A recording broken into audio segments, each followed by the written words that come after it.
NCS Jets and anyone else listening, it is still May 1st, and just as I promised, we are headed to chapter 15 of Dr. Doolittle called Searches and Smells. Andrew will be reading the chapter. It is a pretty long chapter, so we may do chapter 15 part 1 and chapter 15 part 2. We will see. But Andrew, are you ready to get us started? Mm-hmm. Okay, remember, gotta leave. He's eating popcorn right now. Big shocker. You're gonna need to read loud so they can hear you. Okay. All the animals had been standing around, listening, and when they got into the ship's dining room, having tea, Dab came up behind the doctor's chair and whispered, "Ask the porpoise if the boy's uncle was drowned. They'll know." "All right," said the doctor, taking the second piece of bread and jam. "What are those funny clicking noises you make with your tongue?" asked the boy.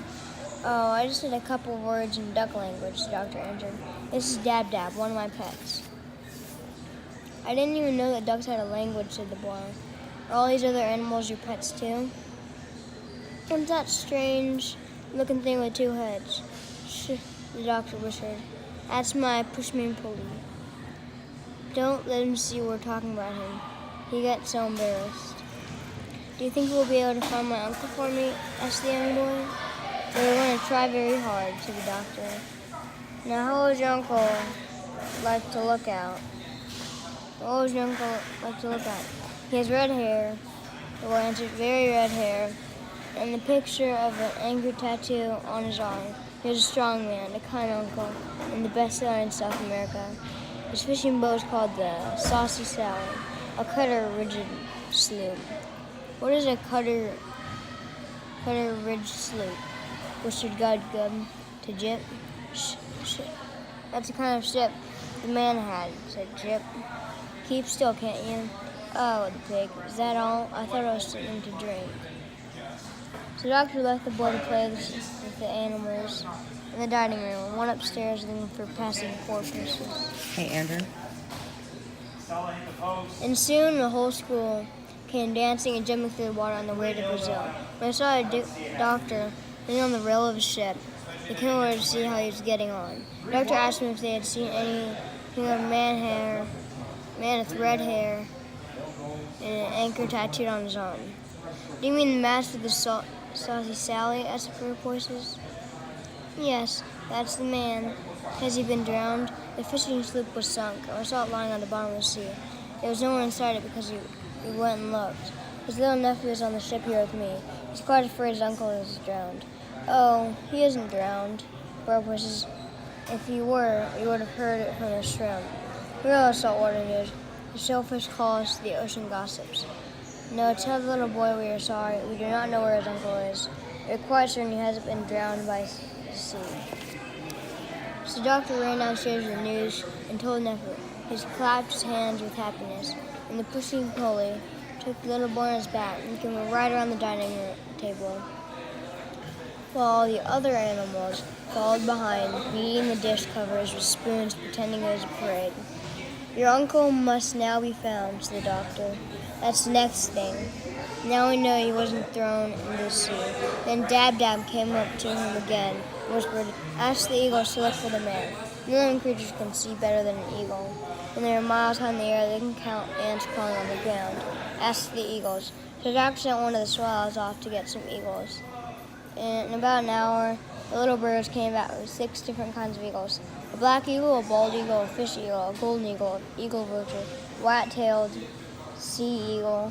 They stood at the rail of the ship like round-shouldered soldiers, all in a row, stern and still and stiff. Their great gleaming black eyes shot darting glances here and there and everywhere. Gub was scared and got behind a barrel. The doctor said to the eagles, "This boy's uncle has been lost, a fisherman with red hair and an anchor marked on his arm. Would you be so kind as to see if you can find him for us?" Eagles do not talk very much. They answered in a husky voice, "You may be sure that we do our best for little Johnny Doolittle." As it flew off, Gub came out from behind the barrel to see them go. Up and up they went, higher and higher and higher. They flew in different directions, north, east, south, and west, looking like tiny grains of black sand creeping across the wild blue sky. My gracious, said Gub-Gub in a hushed voice. They are so near the sun, I hope they don't burn their feathers. They were gone a long time. When they came back, it was almost night. And the eagle said, the doctor, we had searched all around the seas and the countries, and all the islands and the cities and all the villages in half the world. But we have failed. Nowhere can we see any sign of this boy's uncle. And for we could not see him, and he is not to be seen. For Donny Doolittle, we have done our best. And the 6 great birds flapped their big wings and flew back to their homes, and the mountains and the rocks. Well, Dab Dab, what are we going to do now? The boy's uncle must be found. I wish Chi-Chi were here. He would find the man. Good old Chi-Chi, I wonder how he's getting along. We had Pollyanessa with us, said the White Mouse. She would think of some way. Remember how she got us all out of prison the second time? But my, she was a clever one. I don't think so much of those eagle fellows, said Jip. They're all stuck up. They may have very good eyesight. When you ask them to find a man for you, they can't do it. And they have the nerve set no one else could do it. I don't think a whole lot of those gossipy old porpoises either.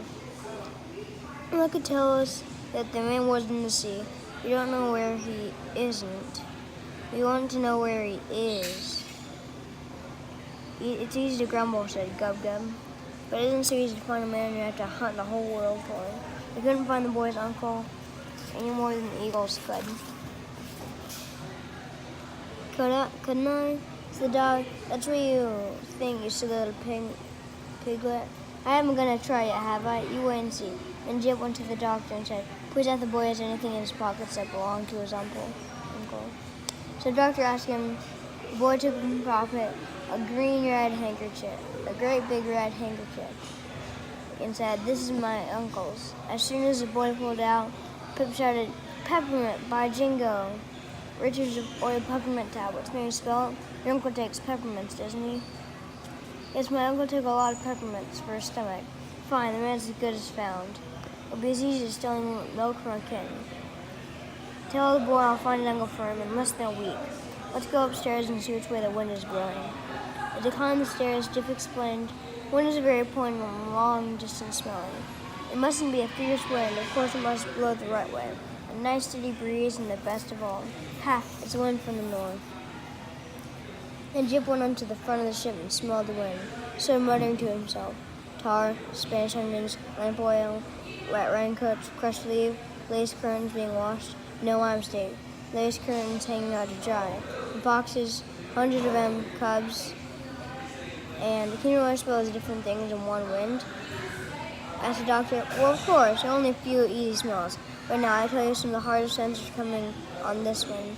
The dog shut his eyes tight, poked his nose straight up in the air, sniffed hard, his mouth half open. For a long time he said nothing, but as still as a stone. He hardly seemed to breathe at all. When he last began to speak, it sounded almost as if he was singing sadly in a dream. Bricks, he whispered, very low. Old yellow bricks, comely with aging garden wall, a sweet breath of young cows sitting on a mountain stream, tin roof of a hen house with a midday sun on it, a dusty row of sycamore trees, little mushrooms bursting through rotting leaves, and any parsnips? Asked Gub-Gub.